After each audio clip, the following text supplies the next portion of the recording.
magbabiyahe kami ngayon pa uwi ng Manila. So, dahil mahaba-habang biyahe to, so manonood tayo ngayon dito kay Sonet. So, ipapakita ko sa inyo guys.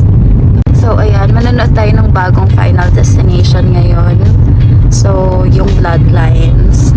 And dito sa infotainment. So, ang maganda dito kay Sonet, pwede ka mag-play ng any movies and YouTube. So, pwede din Spotify, mga ganon.